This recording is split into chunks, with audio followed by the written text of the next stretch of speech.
Okay.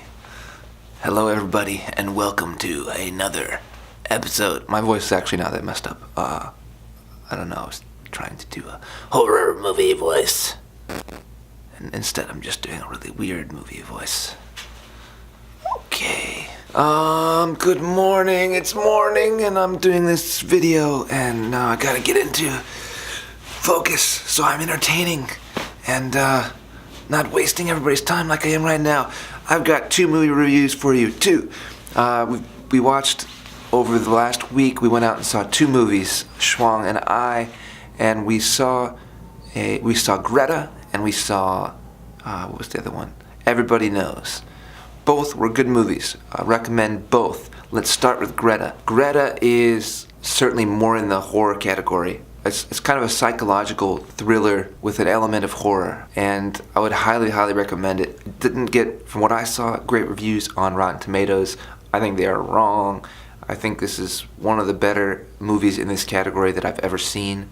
It just has a great flow, and what it does, whenever a movie, I've watched a lot of movies, I'm getting probably halfway through my life, or getting pretty close to that. The more movies that you see, the more you get used to different movie tricks, and it's harder for producers to keep you guessing. This movie, just with the timing of different shots and different ideas that they had, that they implemented, tricked me, fooled me. I always like when movies do that, and they were fun little surprises, and it was well done. The characters are interesting. It was cool to see the actress from Kick-Ass. If you've ever seen the Kick-Ass movie series, which I also really like, the actress that played Hit Girl. Yeah, her character was called Hit Girl. She's one of the lead actresses in this movie, and I think she does a great job. Anyway, it's just kind of cool to see her in another movie. I haven't seen her in anything else other than Kick-Ass. Anyway, Greta, very good. I think it keeps you pretty well on your toes. There's some good scares. There's good character development. It's creepy. It's intense at times. It flows the whole way through. And also, it does what I think a lot of movies don't do, which is leave you satisfied with the ending. Like so many movies these days, I don't know if it's laziness or some idea that it's kind of hip to leave things unexplored at the end and make you imagine them yourself. But like at the end of a movie, I don't want to spoil anything with Greta, so maybe I can use Everybody Knows as a way to explain this point. So we'll jump into Everybody Knows.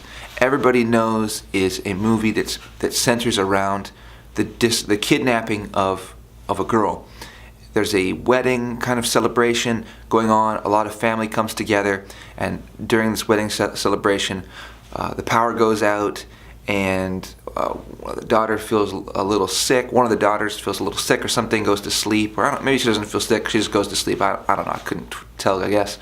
But she gets kidnapped. The rest of the movie is some of the central characters trying to figure out who might have done this, and how do they get their daughter back. And it kind of is a study about how families that on the surface look so together and loving and understanding of each other and connected, when a situation like this presents itself, that how doubt creeps in and how the situation just starts tearing the family apart. I won't spoil the ending, but I will say at the end, for me, I was left unsatisfied because I want to see when they all come back together again after a discovery is made, how that to me is the center of the story, is how this family is handling this situation and how it's unraveling the family and creating all these different dramas and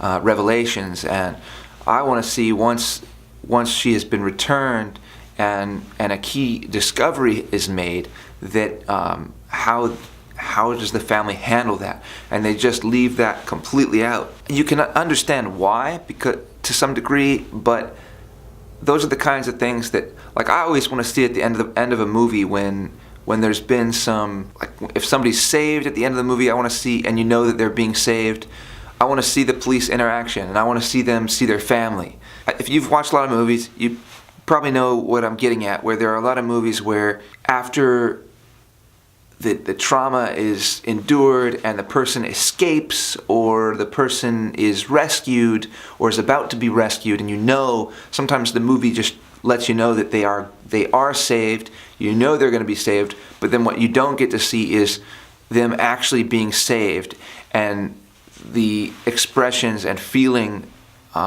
which I think is some of the most profound stuff to show.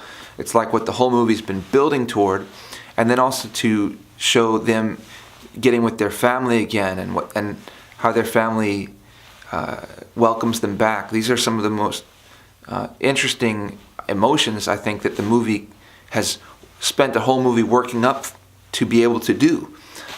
So when movies just opt out of doing that, it's kind of disappointing to me.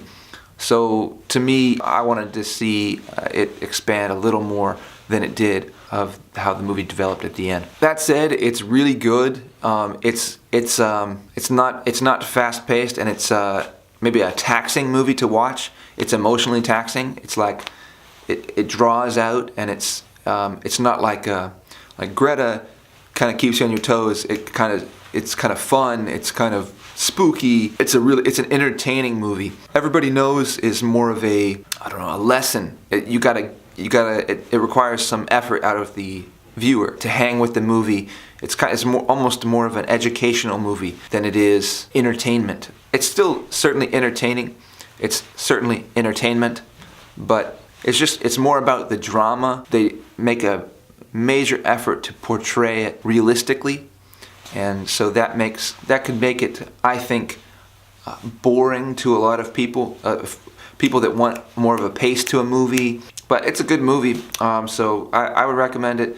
But as far as going out and having a really entertaining movie experience and leaving satisfied, there are things that Greta does with the plot that are just, as a movie watcher, I was just like, thank you so much. Like, maybe there are aspects of that are completely unrealistic and this would never happen, but you portrayed it in a realistic way, and frankly, I don't really care about that so much. It was really enjoyable to watch that, and it's like I don't need everything to be exactly to reality, or I don't need every movie to portray like how brutal life can be and how cold life can be. This movie kind of does both, and it lets you have satisfaction, vengeance served, and also experience how cold and brutal the world can be. So it gives you kind of the best of both. It's fun. The actress that portrays Greta I think she was great.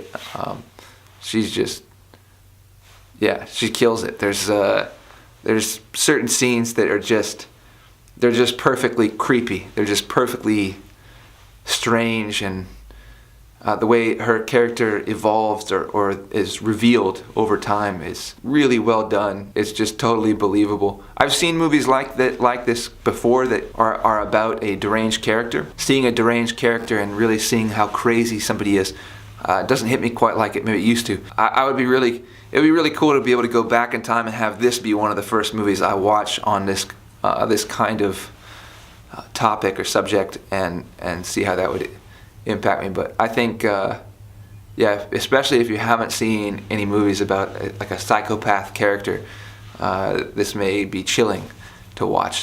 So Greta and Everybody Knows, both good movies. I would recommend Greta more, but it just kind of depends on what you're after. Thanks for watching another episode of Noah Talks About Everything. Hope you watch these movies and enjoy them.